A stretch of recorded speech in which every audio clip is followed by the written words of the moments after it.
All right, what's up, my friends? Welcome. And I know the ink on your Final Fantasy cards is not quite dry yet, but it's time for us to get to our first look at the new Magic set, which is actually a Magic IP in Edge of Eternities.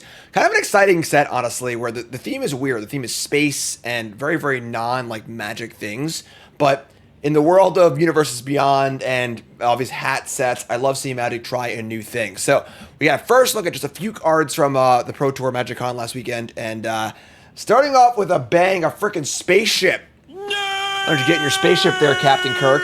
The Sirmia, legendary spaceship, the metaphor a 5/5. This is an artifact spacecraft, new type of card type, similar to vehicle.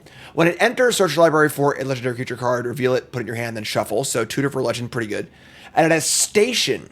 Tap another creature you control to put charge counters on this equal to the power of the creature. Station only is a sorcery, and then it becomes an artifact creature at 7 or more counters. So basically, you crew, but it cares about the power of the creature.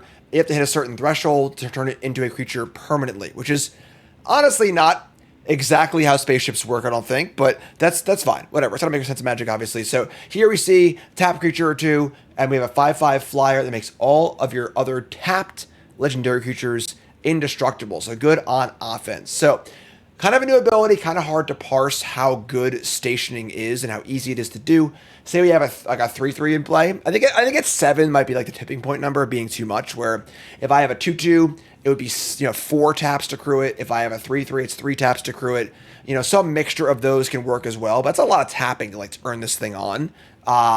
Unlike crew, which is usually a one-shot deal, but once it's on for good. So that is a pretty big deal. So definitely don't want to look at these as just creatures, because they are certainly not. Nor are they vehicles. They're a little harder to get going. I imagine we'll see, common spacecraft that have a much lower station cost, but this is a big rare here too. So kind of cool, kind of interesting. Definitely a little jarring to see a spaceship on a Magic card, but honestly, I just like the idea of new stuff, so I'm all about it.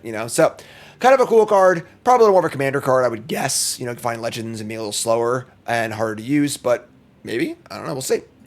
Next up, we have a new Planeswalker here. I guess an old Planeswalker in a new light. We see Tezzeret, Cruel Captain. Time to transform.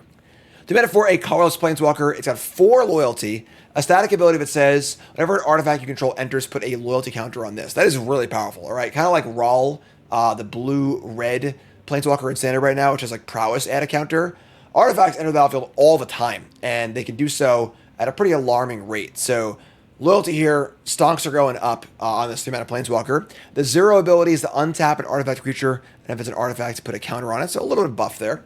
-3 to search your library for an artifact card, mana value 1 or less, reveal it, put it into your hand, then shuffle. So really good at modern, Mox Amber, Mox Opal, and so on and so forth. And even just as a toolbox for 1 mana artifacts. And then -7, you get an emblem with, at the beginning of your combat on your turn, put 3++ counters on an artifact you control.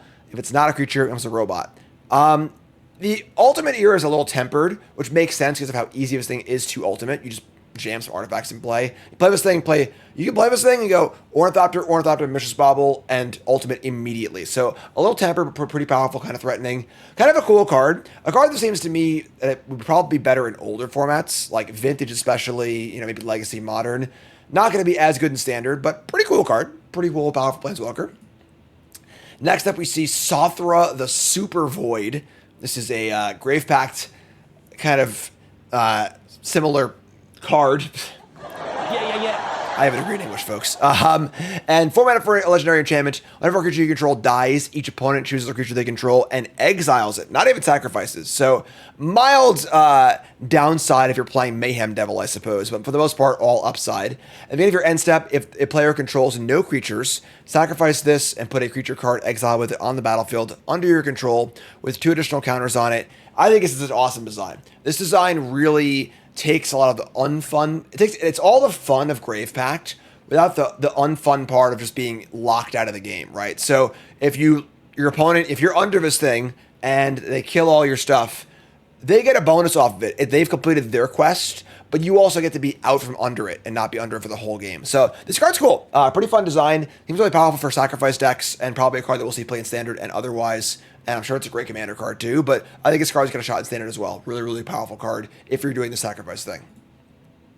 Uncommon here in Harmonious Grove Strider, just a 5-mana star with Ward 2. Power and toughness equal to the number of lands you control. And it seems like there's going to be a land theme in this set. There's some landfall-y stuff. A lot of the lands have fancy arts. We'll see in the land section some pretty exciting stuff too. And then we have the bonus sheet as well is also going to be land focused. So imagine this is going to be kind of speaking to the theme of the set. Looks to be just a cool limited card. Just a good, powerful limited uncommon.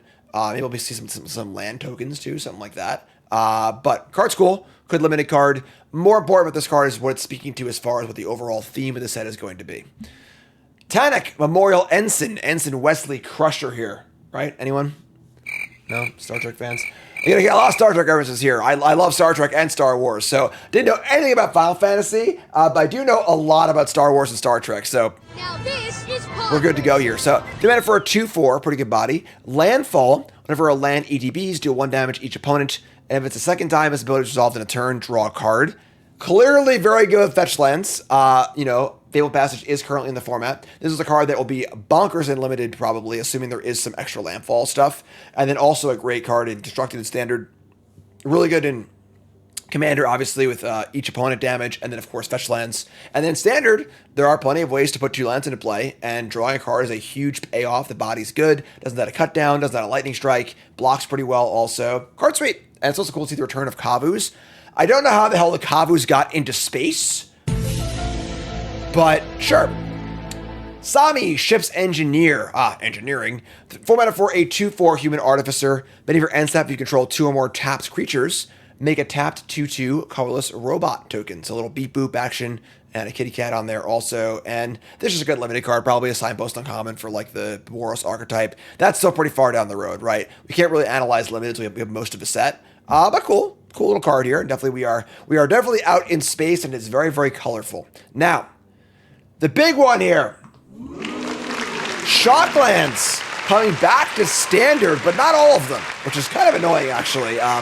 More on that in a minute. So Shocklands return.